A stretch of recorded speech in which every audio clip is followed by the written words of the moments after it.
ఆ తర్వాత కానీ మామూలు నేను ఏం చెప్పాలనుకుంటుందంటే ఊరికి ఇప్పుడు డబ్బు అనేది ఇప్పుడు నేను ఒక బుక్ రాస్తున్నా వెరీ సూన్.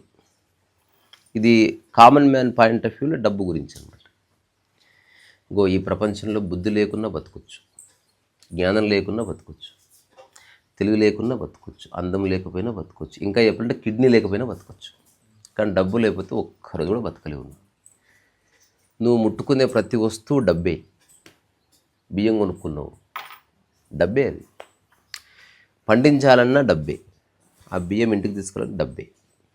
ఒకప్పటిలాగా బార్టర్ సిస్టమ్ లేదు. బార్టర్ సిస్టమ్ అంటే ఊర్లో సమృద్ధిగా ఉంది. ఒక సన్యాసి వచ్చిండు ఊరికి, రమణ మహర్షి జీవితంలో డబ్బు ముట్టుకోలే. అట్లా ఉండాలంటే నీకు చాలా మానసిక శక్తి కావాలి. అంటే నీకే కోరిక ఉండకూడదు. నీకు ఒకరోజు ఫుడ్ లేదు, ఈ రోజుకి ఇంతే నీళ్ళు తాగి పడుకోగలగాలి. ఎవరన్నా అట్టిపండిస్తే తిని పడుకున్నాం. కానీ మన సాదాసీదా జీవితం అట్లా లేదు. అందుకని సిటీకి వచ్చిన తర్వాత ఒక 10 సంవత్సరాలు నిరంతరము డబ్బుతో సంఘర్షణ నేను ఒక కామన్ మ్యాన్గా ఎక్స్పీరియన్స్ చేసిన. నా పక్కన ఉన్నవాడికి కారు ఉంది, డబ్బు ఉంది. వాడు ఏం తమ్మి బాగున్నావా అంటాడు, కానీ వాడు రూపాయి ఇయ్యాడు. తినలేదా, తినిపో, లేటా. తినలేదు అంకుల్, తినిపో, బయట తినిపో, మళ్ళీ వాడు ఇంట్లో పిలుస్తలేడాడు. ఎవరు ఇయ్యరు. ఒకరోజు ఇస్తారు, 2 రోజులు ఇస్తారు, అవసరం లేదు. నీకు లైఫ్ ఎంత పెద్దది, ఆ ఒక్కరోజు నీకేం వస్తుంది. సొల్యూషన్ ఏం కావాలి అంటే డబ్బు అనేది మనకు చిన్నప్పటి నుంచి లేదు. డబ్బు మనకు ఎలా సంపాదించాలో తెలియదు. నాకు చిన్నప్పటి నుంచి మా ఊర్లో డబ్బు సంపాదించే వాళ్ళంటే 2-3 రకాలుగానే. ఒక 10% of the people government jobs ఉన్నాయి, వాళ్ళకి డబ్బు లిమిటెడ్గా వస్తుంది. వాళ్ళు టీచర్స్ కాలేజీని కట్టుకొని అందరూ బతుకుతున్నారు. 80% ఆఫ్ ద పీపుల్ కూరగాయల షాపు, బట్టల షాపు, కొందరు ఓనర్లు ఉన్నారు, కొందరు వర్కర్స్ ఉన్నారు. ఇది మిగతా 10-15% పెన్షన్ డబ్బుల మీద బతుకుతున్నారు. ఉడుచుకోవచ్చు, పెన్షన్ డబ్బుల మీద బతుకుతున్నారు. ఇంతకు మించి నేను వేరే యాంగిలే చూడలే. ఇప్పుడు నేను చేస్తున్న పనులకి అంతే. ఇప్పుడు నేను చేస్తున్న పనులకి మా ఊరు పాత అండర్స్టాండింగ్ ఏది సంబంధం లేదు. అసలు డబ్బు అనేది ఎట్లా వస్తుంది, డబ్బు అనేది ఎందుకు అవసరము, డబ్బు పట్ల వ్యామోహం ఉండకూడదు. డబ్బు ఉండాలి, డబ్బు పట్ల మనం అంటే యావ అంటామా? యావ తెలుసా? యావ అంటే కావాలి కావాలి కావాలి కావాలని ఒకటి ఉంటుంది, తపన, పిచ్చి తపన.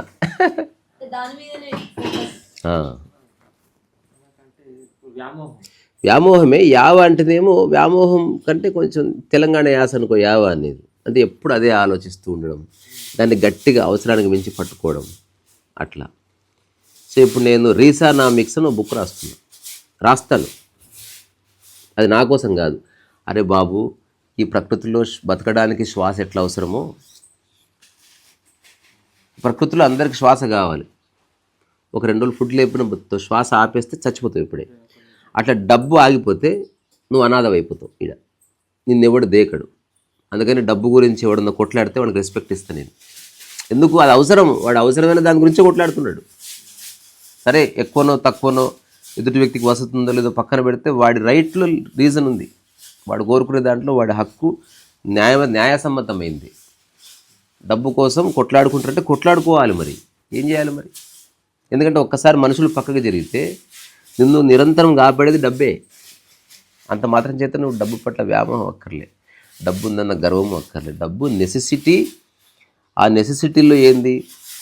హయ్యెస్ట్ ప్రియారిటీ ఉన్న నెసెసిటీ.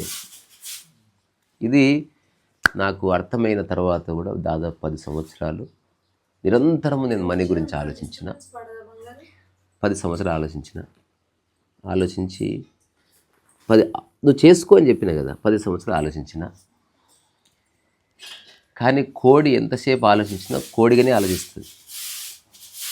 దానికి గొప్ప ఆలోచనలు రావు. నాకు అప్పుడు ఏమర్థమైందంటే, మన లైఫ్లో ఏదైనా తెలుసుకోవాలంటే మనకు ఆల్రెడీ తెలిసిన పాత దాన్ని మర్చిపోవాలి, లేకపోతే అక్కడనే కొట్టుకొని వస్తాం మనం. ఇప్పుడు ఇక్కడి నుంచి ప్యారిస్ పోవాలంటే ఏం చేయాలి చెప్పు? కాదు, మీ ఊరు వదిలేయాలి. మీ ఊర్లో ఉండి ప్యారిస్ పోవడం జరగదు. నీ పాత అండర్స్టాండింగ్లో ఉండి కొత్త అండర్స్టాండింగ్కి షిఫ్ట్ కాలేవు. పాత దాన్ని ఇప్పుడు మీ ఊరు మంచిదే కానీ ప్యారిస్ పోవాలంటే వదిలేయాలి. దాన్ని ద్వేషించాల్సిన అవసరం లేదు. అలాగని ప్యారిస్ పోయినాక మా ఊరు గుర్తొస్తుంది కూడా అనకూడదు. ఉంటే మనసులో మన ఊరు ఉంది కాబట్టి అక్కడ ప్యారిస్లో పని చేయలేవు. ఇదంతా అర్థమైన తర్వాత నాకు ఓవరాల్గా ఏమర్థమైందంటే, దేని మీదన్నా ఆధారపడు, దేని గురించి అన్నా మనిషి మీద ఆధారపడు, డబ్బు విషయంలో ఆధారపడు. ఇది నాకు ఒక కంక్లూజన్ వచ్చింది. ఇది ఈనాటికి కాదు, ఇంకా 1000 ఏళ్ళైనా అదే కంక్లూజన్. దాన్ని రకరకాల టెస్ట్ చేసి చూసిన. కామన్ మ్యాన్ నా దగ్గర ₹1,00,00,000 లేవు, కానీ గ్రేట్ అండర్స్టాండింగ్ అయితే వచ్చింది నాకు. నేను డబ్బును పట్టుకోవట్లే, డబ్బుని ఉంచుకున్నా, కొంతనే బట్ ఉంచుకున్నాను నా డిస్పోజల్ని. నేను సాదాసీదా జీవితమే గడుపుతా లైఫ్ అంతా. నాకు ఏ పెద్ద లగ్జరీస్ అక్కర్లే. లగ్జరీ డబ్బుల లేదు, లగ్జరీ వస్తువుల లేదు. లగ్జరీ అన్నది ఉన్నది యాక్సెప్ట్ చేస్తే అందులో ఉంది. ఉదాహరణకి నేల ఉంది, నేల మీద కూర్చుంటే బాగుంది అనుకుంటే లగ్జరీ. నేల మీద కూర్చుంటే చిరాకు పుడుతుంటే లగ్జరీ పోయింది. ఇప్పుడు నేనేం చేస్తా, ఎక్కడ ఉంటే అక్కడ అడాప్ట్ చేసుకొని ఎంజాయ్ చేస్తా. రెండోది, నటించను, నిజంగానే ఆస్వాదిస్తా, మనస్ఫూర్తిగా ఆస్వాదిస్తా. సో ఇప్పుడు నేను రాసే రీసానామిక్స్ అనే పుస్తకం లాస్ట్ ఒక 2-3 months నుంచి ఈ డబ్బు అనే టాపిక్ వచ్చినప్పుడల్లా నేను మాట్లాడుతున్నాను, అదంతా డాక్యుమెంట్ చేయడానికి. సో శ్వాస ఎట్లనో డబ్బు అట్లా, శ్వాస ఎట్లా లేకపోతే ప్రకృతిలో బతకలేము, డబ్బు లేకపోతే ప్రపంచంలో బతకలేము. డబ్బు గురించి ఆధారపడమే నరకం. అంటే బానిసత్వం అంటే అది ఎక్కడెక్కడో ఉండదు. డిపెండెన్సీనే బానిసత్వం. నువ్వు ఏ అంశం గురించి ఒక మనిషి మీద ఆధారపడ్డా నువ్వు దానికి బానిసమైనట్టే. ఎందుకంటే వాడు ఎక్కువసేపు సపోర్ట్ చేయడు. కన్నా తల్లిదండ్రులు కూడా ఒక ఎక్స్టెంట్ తర్వాత ఇంకెన్ని రోజులు రా ఇట్లా అంటారు. ఆ మాట అనిపించుకోకుండా ఉండాలంటే నీకు ఒక స్వావలంబన, తర్వాత ఆర్థిక సమృద్ధి, దాంతోపాటు నీ జీవితానికి కావలసిన జీవితం పట్ల ఒక పూర్ణ అవగాహన కూడా కలిగి తీరాలి. లేకపోతే డబ్బు చాలామంది దగ్గర, నాకు తెలిసిన ఒక ఊరుంది మహేశ్వరం అని, ఒక ఊరుంది హైదరాబాద్లో, విన్నవా? మహేశ్వరం. అది మామూలుగా హరిపురం లాగే ఒక పల్లెటూరు. అక్కడ దాని పక్కనే శంషాబాద్ ఎయిర్పోర్ట్ పడ్డది. సో అక్కడ ఉన్న వాళ్ళందరూ వలస కూలీలు, కూలి పని చేసుకుంటోళ్ళే, ఇంత కూరగాయలు పండించుకునేటోళ్ళే. ఎప్పుడైతే ఎయిర్పోర్ట్ పడ్డదో, ఓఆర్ఆర్ పడ్డదో, ఒక్కొక్క ఎకరము కోట్లకు పోయింది. ఆ ఊర్లో ఉన్న అందరిలో 1% ఆఫ్ ద పీపుల్, మాకు ఈ కోట్లకి ఇట్లొద్దు, మా భూమి మాకు ఉంచుకుంటాం, మేము వ్యవసాయం చేసుకుంటాం బాబు, మా దగ్గరికి రాకండి అని చెప్తే, ఒక రోజు పెద్ద పెద్ద కాళ్ళు రావడము, నీకు ఎంత డబ్బులు కావాలని చెప్పి మేము కొనుక్కుంటాం అనడం. ఇదే రస వాళ్ళకి. వాళ్ళని భోజనం కూడా చేసుకొని ఇచ్చేవాళ్ళు కాదు. మా ఫ్రెండ్ ఒకడు ఉన్నాడు అక్కడ, వాడు చెప్పిన కథ. మిగతా 90% మంది డబ్బుకు లొంగిపోయారు. వస్తున్నాయి ఒక 2 ఎకరాలు, అరే ఒక్కొక్క ఎకరానికి 50 కోట్లు తీసుకో. ఒక్కొక్కటి ఇంట్లో బ్యాగులలో పైసలు, కార్ల సీట్లు లేపితే పైసలు, మంచం కింద పైసలు. రెండోది బ్యాంకులో కడితే 30% ట్యాక్స్ కట్టాలి. ఆ 30% ట్యాక్స్ కడతారు, ఇంట్లోనే పైసలు పెట్టుకో. ఆ 30% 30 కోట్లు ఉన్నాయి కదా, ఆ 30 కోట్లతో ఇంకెక్కడన్నా పొలం ఉన్న తర్వాత అక్కడ వాడికి ఇచ్చేసి. సో వీళ్ళంతా మంచి హాయిగా జీవించే జీవితాన్ని వదిలేసి చక్కర్లు పడ్డారు. చక్కర్లు పడి కొందరు సినిమాలు తీసిర్రు, పైసలు ఎక్కువై. వాడికి సినిమా అంటే తెలియదు ఏమంటే, మంచిగా బంగారు ఉంగరాలు పెట్టుకోవాలి, కొత్త కొత్త కార్లు, కొందరు ఫార్చ్యూనరు. డ్రైవర్ ఎంత రా నీకు, 20,000 30,000 తీసుకోరా. ఇంత నౌకర్లు చాకర్లు, ఇండ్లు కట్టుకున్నారు పెద్ద పెద్దవి, పొలాలు పోయినాయి. ఒక 200-300 గజాల ప్లేస్లో మంచి బంగారు నాటి ఇల్లు కట్టుకొని బ్యాంకులో అకౌంట్లో డబ్బులు వేసుకొని 100 కోట్లు 200 కోట్లు. ఇప్పుడు ఏం చేయాలో అర్థమైతలేదు. రోజు తాగుడు, పార్టీలు, జూదము. బ్యాంకాక్ పోదావారా, చల్ తీ కాడి, పక్కనే ఎయిర్పోర్టు, విమానం ఎక్కితే బ్యాంకాక్.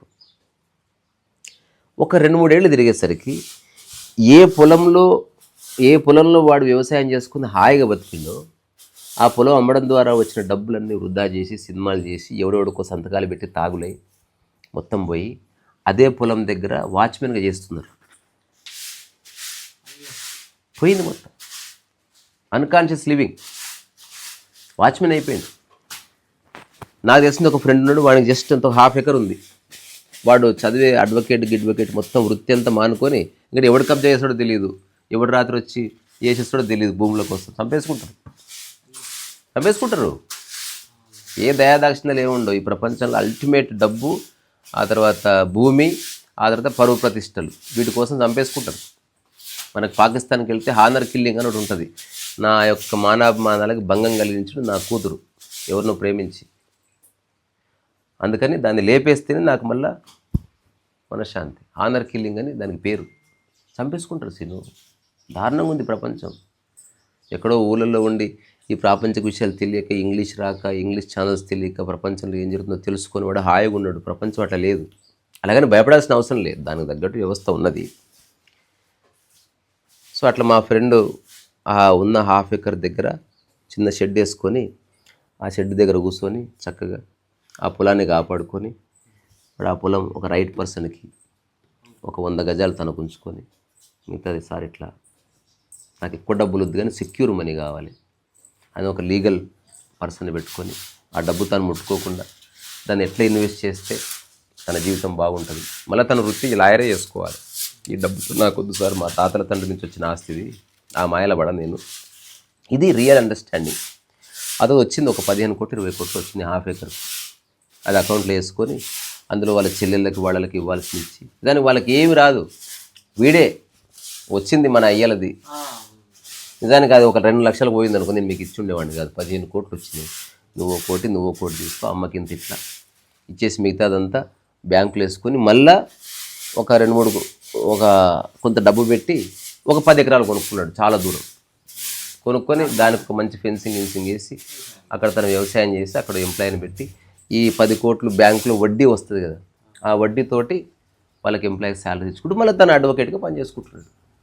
కానీ ఒక 5-6 సంవత్సరాలు నరకం చూసింది ఈ భూముల విషయంలో. ఇప్పుడు సరైన అవగాహన ఉండటం వల్ల ఇప్పుడు బాగున్నాడు. అవగాహన ముఖ్యం. ఇప్పుడు నాకున్న అవగాహన వల్ల నేను జీవితకాలం హాయిగా ఉంటాను. డబ్బు పట్ల నాకే ప్రాబ్లం లేదు. ఇప్పుడు నాకు ఉన్న దారులన్నీ మూసుకుపోయాయి అనుకుందాం. ఎందుకంటే ఏదైనా ఎప్పుడన్నా మూసుకుపోవచ్చు. నేను ఒక జాబ్ని నమ్ముకున్న, జాబ్లోకి వెళ్ళి తీసేయచ్చు. నేను రెడీగా ఉన్నా. ఇప్పుడు నేను ఎక్కడెక్కడి నుంచి అయితే కొంత డబ్బు సంపాదిస్తున్నానో ఆ దారులన్నీ మూసుకుపోయినా పోని, ఇప్పుడు నేను మళ్ళీ కొత్తది స్టార్ట్ చేస్తాను. నాకు సిగ్గు లేకపోతే పరువు ప్రతిష్ట అట్లా గౌరవమైన పని చేస్తాను. నేను సిటీలో అనుకుంటున్నా ఒక పళ్ళ బండి పెడదామని నేను అనుకుంటున్నా. ఇప్పుడు కాకపోయినా 2 ఏళ్ల తర్వాత పెడతాను.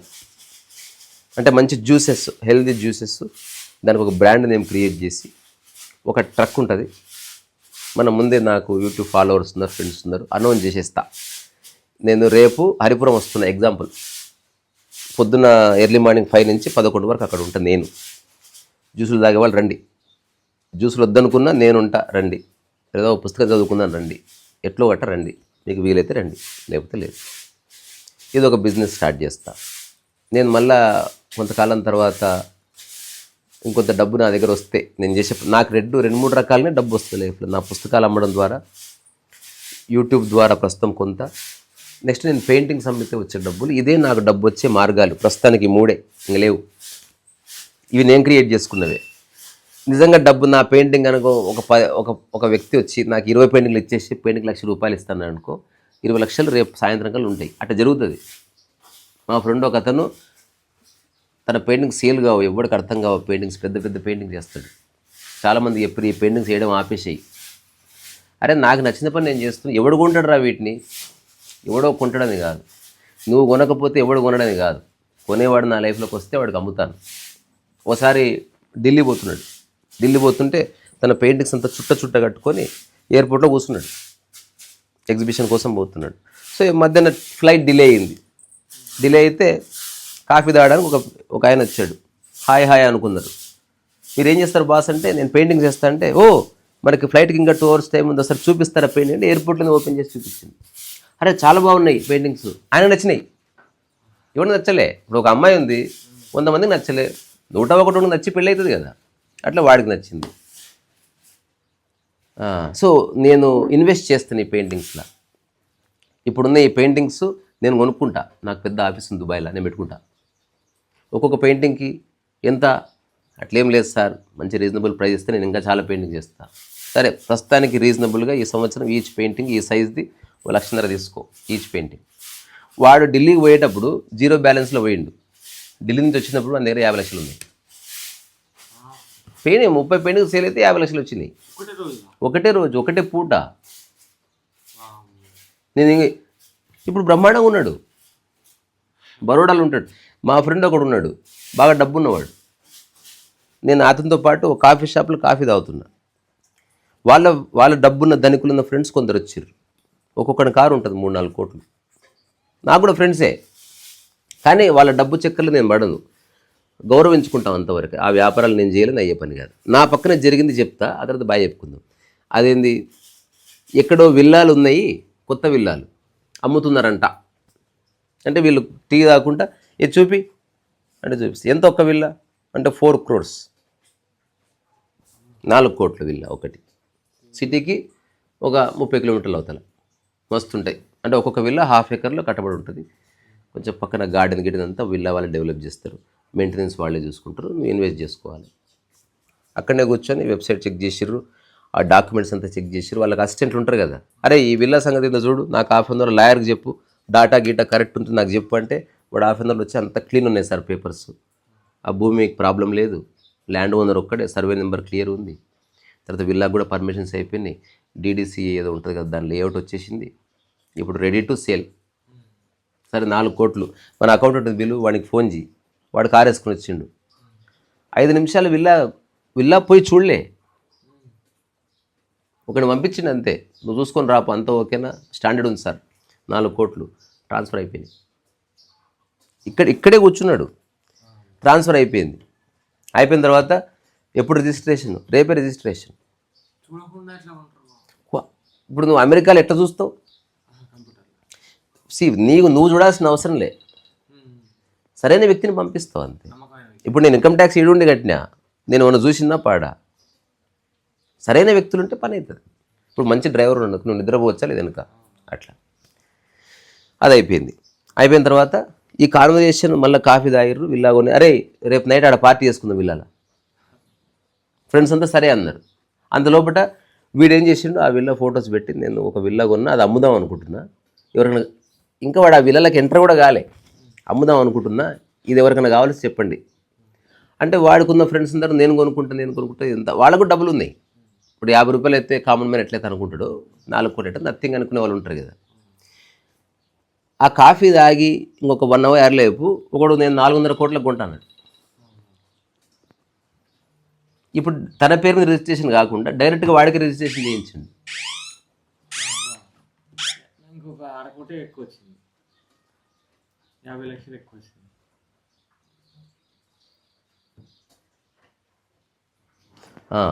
ఇప్పుడు 50 లక్షలు ఎక్స్ట్రా వచ్చింది. వాడికి ఫోన్ చేసి నా పేరు మీద రిజిస్ట్రేషన్ బదులు మా ఫ్రెండ్ పేరు మీద రిజిస్ట్రేషన్ చేయించండి, ఎందుకంటే నేను లీడ్ ఇచ్చిన కాబట్టి.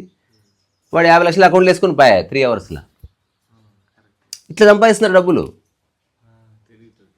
తెలివితోటి. అంటే డబ్బును సృష్టిస్తుంది. నాకు ఎక్కడో చదివినట్టు గుర్తు, 1 లక్ష రూపాయలు సంపాదించాలంటే చాలా కష్టము, 1,00,000ను 10 లక్షలు చేయడం కొంచెం ఈజీ, 10 లక్షలను 1 కోటి చాలా చేయొచ్చు, 1 కోటిని 50 కోట్లు చేయొచ్చు. అందుకని మనకి ఇప్పుడు అంబానీ వాళ్ళు ఆల్రెడీ 4వ జనరేషన్లో 5వ జనరేషన్లో ఉన్నారు, వాళ్ళు డబ్బును సృష్టిస్తారు. కానీ మనం ఆ సిచ్యువేషన్లో లేము అట్లా. ఇప్పుడు మనం ఏం చేయాలి, ఉన్నదాన్ని కొంచెం కాపాడి వీళ్ళైతే నెక్స్ట్ జనరేషన్కి హ్యాండ్ ఓవర్ చేయాలి, సరైన అవగాహన ఇవ్వాలి. ఇది చాలా ఇంపార్టెంట్. లేకపోతే మనం క్రియేట్ చేసుకున్న మన సంపద, మనం క్రియేట్ చేసుకున్న మన డబ్బే మన జీవితాన్ని నాశనం చేస్తుంది. నీకేదో ఫోన్ వస్తుంది చూడు, మన జీవితాన్ని నాశనం చేస్తుంది. లాస్ట్కు మనం కట్టుకున్న ఇంట్లో మానవ సంబంధాలు సరిగ్గా లేక మనము బాధపడి చచ్చిపోవాల్సి వస్తుంది. అందుకని నేను రాసే పుస్తకానికి రీసానామిక్స్ అంటే ఎకనామిక్స్ లాగా రీసానామిక్స్ అని పెట్టిన దానికి. అంటే నేను అర్థం చేసుకున్న డబ్బు ఏంది, ఇది కామన్ మ్యాన్ పాయింట్, కోటీశ్వరులకు ఉపయోగపడదు నేను చెప్పేది. డైలీ కమతం చేసుకునేవాళ్ళు, చిన్న సైజు ఉద్యోగులు, అట్లాంటి వాళ్ళు డబ్బుని ఎట్లా అర్థం చేసుకోవాలి. నీ డబ్బుకి ప్రశాంతతకి సంబంధం ఉందా అంటే 100% ఉంది. డబ్బుకి భయానికి సంబంధం ఉందా అని నువ్వు ఒక దగ్గర నువ్వు చిట్టి పైసలు వేసినావు, ఆడికి అటాక్ వచ్చి హాస్పిటల్లో పడ్డాడు. ఇప్పుడు ఈ చిట్టి పైసలు వేసినట్టు ఎవరిని చెప్పలే, వాడిని పెళ్ళాం కంటే ఎక్కువ భయపడతావు నువ్వు. వాడు పుట్టుకుని వస్తే పేపర్ రాసుకోలే, రేపు రాసిస్తా అన్నాడు, ఈరోజు వీకెండ్. ఇప్పుడు వాళ్ళు ఏడుస్తున్నప్పుడు నువ్వు ఎట్లా పోయి డబ్బులు అడుగుతావు, నీ 2 లక్షలు, నీకు నిద్ర పడుతుందా? అందుకని డబ్బుకి సంబంధం ఉంది ప్రశాంతతకి. అందుకని డబ్బు అనే దాన్ని అది తేనె పూసిన కత్తి, అది సరిగ్గా ఆపరేట్ చేయాలి, లేకపోతే నిన్నే పొడుస్తుంది. అందుకని డబ్బు లేకుండా బతుకుతా అనడం స్టూపిడిటీ. అలాగని నాకు డబ్బే కావాలి అనడం కూడా స్టూపిడిటీని. డబ్బు అవసరం, మనకు దాహానికి నీళ్ళు ఎట్లా అవసరమో, చలికి ఒక రగ్గు ఎట్లా అవసరమో, ఈ సోకాళ్ళు ప్రపంచంలో మనం సృష్టించుకున్న ప్రపంచమే అన్నిటికీ డబ్బుతో ముడిపెట్టి సచ్చాము. ఫ్రీగా ఏది రాదు. ఇప్పుడు ఒకప్పుడు డబ్బు లేకుండా బ్రతికారు. నీకు వచ్చిన తెలుసు, ఒకప్పుడు ఏ ఇంటికి అరుగు మీద కూర్చుంటే నీళ్ళో మజ్జిగనో ఛాయ్ని ఇచ్చేటోళ్ళు, ఇప్పుడు ఇస్తలేరు. నువ్వు అడిగితే నీళ్ళు ఇస్తారు. ఇప్పుడు అది ఊరికే నీళ్ళు కాబట్టి నువ్వు మూడోసారి అడుగు, నీళ్ళ బాటిల్ ఆడ షాపులు ఉంటుంది కొనుక్కోపోండి అని చెప్తారు. ఆ మనిషి ఇక్కడ వాళ్ళే కూడా కొనుక్కొచ్చుకుంటున్నారు కదా, ఏం చేస్తారు పాపం. అందుకని అట్లా డబ్బు ఒక ఆట ఆడిస్తుంది సరిగ్గా అర్థం చేసుకుంటే. అర్థం చేసుకున్నావు అనుకో, డబ్బు నీకు ఒక ఫ్రెండ్గా ఉంటుంది. సరిగ్గా అర్థం చేసుకోలేదు అనుకో, డబ్బు నిన్ను దాడి చేస్తుంది, నిన్ను చంపేస్తుంది, నిన్ను బానిసం చేస్తుంది, నిన్ను ఎనిమిని చేస్తుంది సమాజానికి. డబ్బు ఉంటే చాలా మంచి పనులు చేయొచ్చు. ఇప్పుడు నేను నా ఫ్రెండ్స్తో చెప్పిన ఒక 2-3 మాటలు చెప్తా. అంటే బాగా డబ్బున్న ఫ్రెండ్స్ ఉన్నారు నాకు. డబ్బు అంటే బాగా 100 కోట్లు ఉన్నవాళ్ళు ఉన్నారు. ఇప్పుడు నీ దగ్గర 1000 రూపాయలు ఉంటే నీకు ఒక 20 రూపాయలు పెద్ద ఎక్కువేం కాదు కదా. అట్లా వాడి 1 కోటి రూపాయలు ఎక్కువేం కాదు. నేనేం చెప్తున్నా, అట్లా 10 మంది ఫ్రెండ్స్, నువ్వో కోటి 10 కోట్లు అవుతాయి. ఈ 10 కోట్లు నాకొద్దు, నీకొద్దు, దీన్ని అకౌంట్లో వేద్దాం. 10 కోట్లు అకౌంట్లో వేస్తే 1 కోటి రూపాయలకు బ్యాంకు వడ్డీ 70,000 వస్తుంది. 1 కోటి రూపాయలకి బ్యాంకు వడ్డీ నెలకు 10 కోట్లకు 7 లక్షలు వస్తాయి. 10 కోట్లు అట్లనే ఉంటాయి. ఈ 7 లక్షలతో నేను అన్నదానం చేస్తా మీ పేరు మీద. ప్రతి నెల 7 లక్షలు వస్తాయి. ప్రతి నెల 7 లక్షలు. నేను చెప్తున్నా, ఆలోచిస్తున్నారు ఇందులో ఏమైనా స్కామ్ ఉందా, వీడియో ఏమైనా నొక్కేస్తాడా, ఇవి ఉంటుంది కదప్ప. అట్లా ఆలోచిస్తారు కదా. అలా ఆలోచించడం తప్పు కాదు.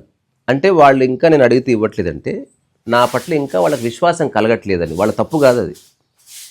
ఇప్పుడు మనం ఎవరన్నా చిన్నపిల్లవాడు వచ్చి డాడీ బండికి అంటే మనం ఇయ్యం. వీడికి ఇంకా కాళ్ళందో విశ్వాసం కుదరదు. ఇప్పుడు నేను చేయవలసింది వాళ్ళని డబ్బు ఇప్పించట్టు ఒప్పించకూడదు. మళ్ళీ ఒక 5 ఏళ్ళ తర్వాత మళ్ళీ అడుగుతా. నేను అడిగితే ఇప్పుడే అకౌంట్లు వేసేస్తామని చెప్తే ఆ రోజు పని అవుతుంది. మనం అడుక్కొని కన్విన్స్ చేయకూడదు ఎప్పుడు. ఇది కూడా ఒక రీసనామిక్స్ సూత్రం. మనం కన్విన్స్ చేస్తున్నామంటేనే ఎదుటి వ్యక్తికి నీ మీద నమ్మకం లేదని చెప్తే పని అయిపోవాలి. మీ ఐడియా బాగుంది. ఇప్పుడు మీరు చెప్పినట్టు ఆ కోటీశ్వర్ల ప్లేస్లో అటువంటి రిచ్ ఫ్రెండ్స్ లిస్ట్లో నేనే కనుక ఉన్నట్టయితే పార్ట్నర్ మీకు ఓకే చెప్పాలి. తెలుసు నాకు, నేను ఎందుకు అడుగుతలేను. ప్రస్తుతం మన ఇద్దరికి ఆ చర్చ కుదరదు కాబట్టి దాన్ని తీసేసిన. మరి అటువంటి ఫ్రెండ్స్ మీకు ఉన్నా కూడా మీరు చెప్పిన దానికి వెంటనే ఓకే చెప్పలేదు అంటే చెప్పకూడదు. అట్లా అది మీ సైడ్ నుంచి లోపం ఎలా ఉంది? లోపము కాదు, అయ్యో ఇది లోపాల విషయం కాదు, ఇది క్రెడిబిలిటీ అంటారు దీన్ని. విశ్వాసం అనేది ఒక స్థాయి వరకే ఉంటుంది. ఒక స్థాయి దాటినాక డౌట్ వస్తుంది ఎవరికైనా. ఉదాహరణకి ఒక ఇంట్లో వాడు వచ్చాడు బంధువు, 3 అవర్స్ వరకు ట్రస్ట్ చేస్తాం. వాడు మెల్లగా మన బెడ్రూమ్లోకి పోయిన అనుకో, ఆడు ఎవడైనా సరే మనకు డౌట్ వస్తుంది, వీడు ఎందుకు ఇట్లా చేస్తున్నాడని. సో క్రెడిబిలిటీ అనేది మాత్రం వ్యక్తిగతం. ఇప్పుడు నాకు క్రెడిబిలిటీ కొంత ఉంది, విశ్వాసం, విశ్వాస పాత్రత అంటారు కదా. అంటే నీ మాట చెప్పగానే పని అయిపోవాలి.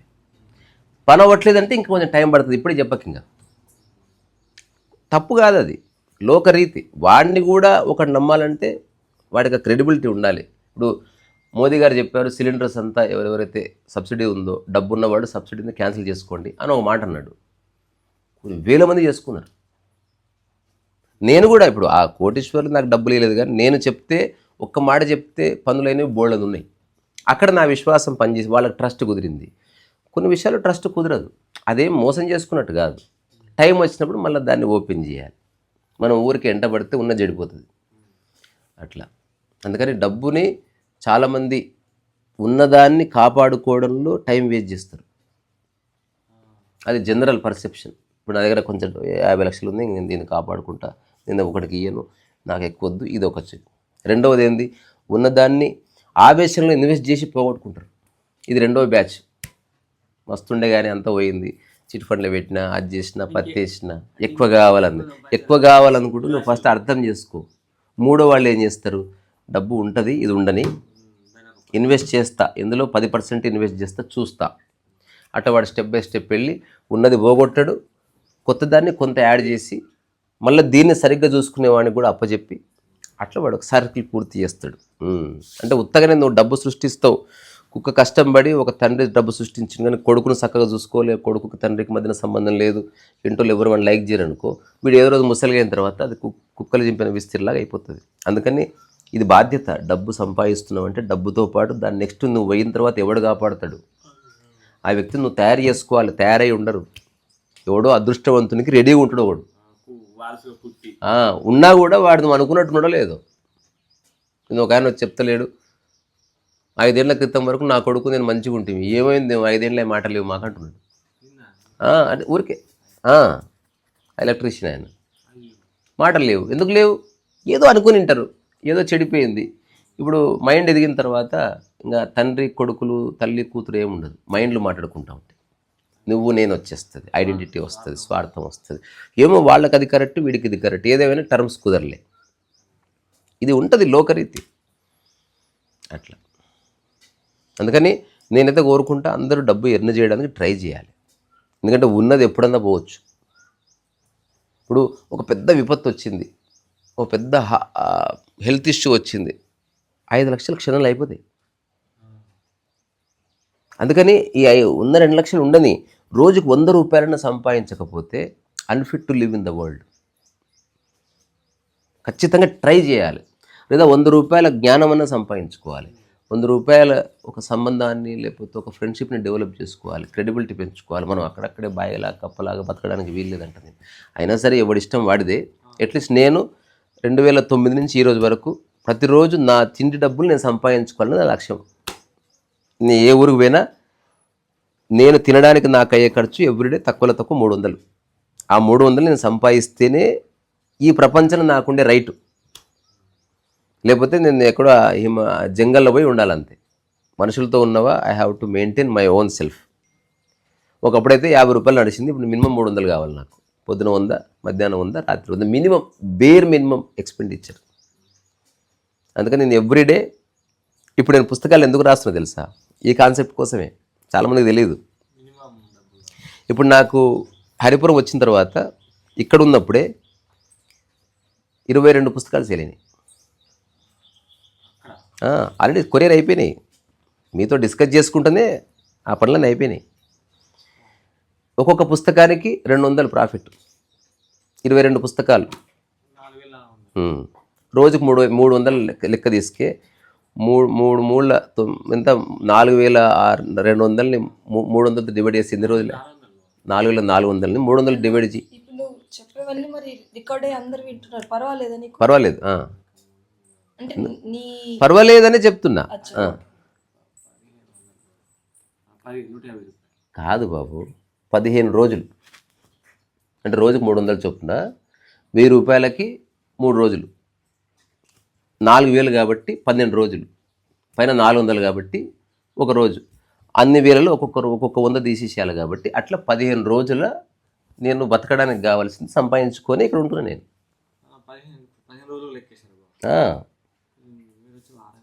ఎగ్జాంపుల్ చెప్తున్నా. అంటే ఇంకొక 10 రోజులు ఇక్కడ ఉన్నా నాకే గిల్ట్ ఉండదు. అంటే ఎవరి మీద పడి తింటున్నా నేను, అట్లేం లేదు. లేదు అట్లా ఎగ్జాంపుల్గా చెప్తున్నా నేను. ఇప్పుడు ఈ 300 బదులు 3,000 వచ్చినా నాకు ఓకే, కానీ మినిమం 300 సంపాదించాలన్నది నేను పెట్టుకున్న లక్ష్యం. ఇది ఎవరికో కోసమో కాదు, నాకు ఎవరు చెప్పలేదు. ఇప్పుడు ఇక్కడ ఈ ఊర్లో మీరు లేరు ఈరోజు, హఠాత్తుగా ఏదో కారణం చేతి వెళ్ళిపోయారు. మీరు కిచెన్ కూడా లాకేసుకుని పోయారు, నా 300 కాపాడతాయి మంచిగా. అదే ఇప్పుడు నా దగ్గర డబ్బు కూడా లేదనుకో, అప్పుడు నా మనసంతా మీ చుట్టూ తిరగదా. ఆ తర్వాత కోపం కూడా చెప్పిపోలేదు నాకంటది అది. అరే వాళ్ళు ఏ సందర్భంలో ఎట్లా పోయారో అర్థం చేసుకుందాం. నాకేం పర్వాలేదు, నెక్స్ట్ 4-5 డేస్ మన దగ్గర క్యాష్ ఉంది. తర్వాత ఎవరన్నా ఒక పక్కనే మీ మామయ్యలు గీమేలు ఉంటారు, ఇగో నేను మీరు పెట్టి ఫ్రీ ఫుడ్ తినను, నేను బియ్యం పప్పులు అన్నీ తెచ్చిస్తా, నాకు ఇంత ఫుడ్ వండి పెడతారా? దానికి ఒప్పుకుంటేనే వచ్చి తింటా, లేదా కాసింపల్లి హోటల్ ఉంది నేను పోయి తినేస్తా. ఏదో ఒకటి ఆలోచించుకొని చెప్పండి. అంటే మొహమాటం ఏం అక్కర్లే. నేను ఏదో ఊరు ఉండను, మీరు నాకు ఒక్కరోజు అంటే వండి పెడతారు, 3 రోజులు ఎట్లా వండి పెడతావు? మీకు వేరే పనులు ఉంటాయి. లేదా నాకు పని చేయండి, ఓ కిచెన్ ఇవ్వండి, నేను రోజు ఒక హాఫ్ అన్ అవర్లో ఇంత వండుకొని నేను ఆ రోజు క్యారెట్ తయారు చేసుకొని నేను నా పని చేసుకుంటా.